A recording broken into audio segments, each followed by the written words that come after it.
UMKM disruption dan perang dagang yang disamarkan inovasi. Saat bakar uang berubah jadi penjajahan pasar. Terus harus gimana? UMKM harus diedukasi secara masif gitu ya, supaya yang sudah bergabung bisa evaluasi dan yang belum tidak terkena problem yang sama. Ya betul, karena kebanyakan UMKM baru sadar setelah kena batunya. Dulu saat masih bakar uang semua terlihat indah. Diiklankan gratis, diberi insentif, ongkirnya disubsidi, penjual senang, pembeli senang, semua merasa diuntungkan. Tanpa sadar kita sedang berada di medan perang dagang, tapi perang ini disamarkan dengan jargon disruption, era digital, inovasi, efisiensi. Kita dibuat lupa untuk bertanya, ini inovasi alami atau distorsi pasar sih? Gitu.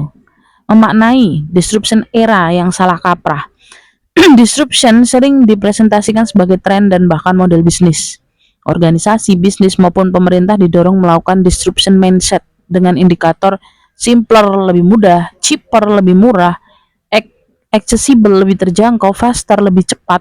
Lalu diberi contoh, pemain lama yang tak berubah akan tersingkir, pemain baru yang disruptif akan menggilas, yang tertinggal kata narasinya itu hanya bisa meratap. Masalahnya tuh bukan pada ajakan berbenah, masalahnya pada pencampur adukan dua hal yang sangat berbeda, disruption natural dan disruption distorsi pasar. Disruption distorsi pasar itu sama dengan predatory pricing. Kalau disruption natural oke, kita terima, contohnya jelas dan masuk akal. Contoh misalnya Kodak dan Fujifilm terdisrupsi oleh kamera digital. Teknologinya memang lebih efisien, lebih murah, lebih praktis. Kalau mereka tak berubah ya tertinggal. Itu hukum alam inovasi.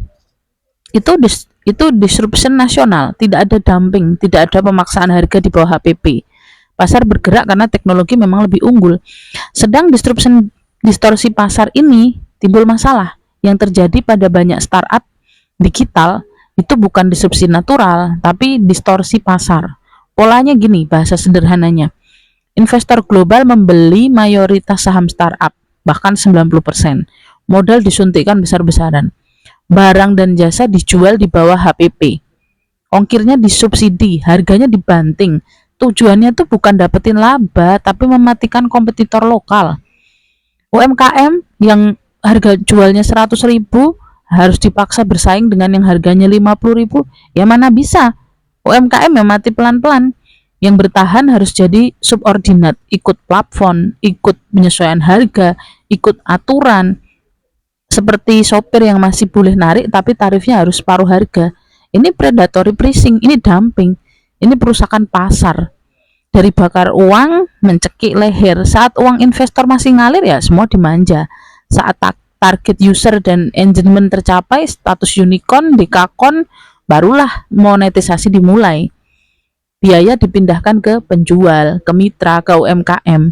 Lewat apa? Lewat algoritma, lewat fitur otomatis, lewat aturan sepihak. Ini yang sekarang kita lihat di marketplace ini. Harga dipaksa turun, biaya admin tetap jalan, subsidinya nol.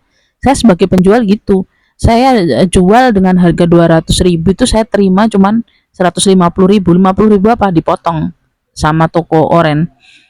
Negara tuh harus hadir. Saya sepakat dengan komentar yang muncul di diskusi publik. Ini negara harus bertindak. Itu perampokan itu namanya. Negara punya kewajiban konstitusional melindungi pasar dalam negeri. Itu mandat. Pembukaan UUD 45 melindungi segenap tumpah darah termasuk pasar rakyat. Dan ini sejalan dengan pasal 33 Undang-Undang Dasar 1945. Produksi dikerjakan oleh semua untuk semua. Kemakmuran masyarakat diutamakan. Perekonomian disusun sebagai usaha bersama. Bentuk usaha yang sesuai, koperasi bentuk yang sesuai. Model disruption era berbasis dumping dan monopoli modal bertentangan langsung dengan ekonomi Pancasila. Jadi UMKM itu wajib ya, UMKM harus diedukasi secara masif. Yang sudah bergabung perlu dievaluasi, yang belum jangan masuk tanpa sadar resikonya. Teknologi itu alat, digital itu sarana. Tapi kalau dipakai untuk mematikan yang lemah itu namanya penjajahan ekonomi gaya baru. Disruption tidak boleh dijadikan agama baru, apalagi sampai melacurkan maknanya demi membenarkan distorsi pasar. Kalau kita AP ya hilang, bukan sekedar margin, yang hilang adalah kedaulatan ekonomi. So teman-teman yang belanja di marketplace, ketahuilah bahwa kami pedagang itu dipotong banyak sekali. Biaya layanan, biaya subsidi ongkir itu gratis, mereka gratis tuh motong dari penjual itu. sedangkan kita jadi labanya tipis sekali, bahkan rugi, ada berapa rugi karena beberapa belum kita evaluasi. Dan itu teman-teman yang masih berjualan di marketplace, dievaluasi harganya, mulai dievaluasi, jangan rendah-rendah sekali. Kita UMKM harus berani, harus berkedaulatan secara ekonomi. Jangan sampai kita pelan-pelan dijajah dengan cara seperti ini. Keuntungan kemana toh mengalirnya? Keuntungan ya keluar noh. Mereka yang punya market besar itu awalnya juga mereka yang memonopoli itu kok. Oke? Jadi teman-teman UMKM ini wajib harus diedukasi secara masif. Harga jangan asal diturun-turunkan ya. Kita harus benar-benar optimis, punya kualitas juga punya harga gitu. Banjiri marketplace itu dengan harga yang seimbang. Kalau potongannya besar ya harga kita harus besar. Jangan takut. Kita juga harus menghidupkan perekonomian lokal. Yang offline juga harus kita hidupkan. Jadi kita jalan dua-duanya. Demikian dari saya, pegiat praktisi ekonomi community. Semoga ini bermanfaat. Salam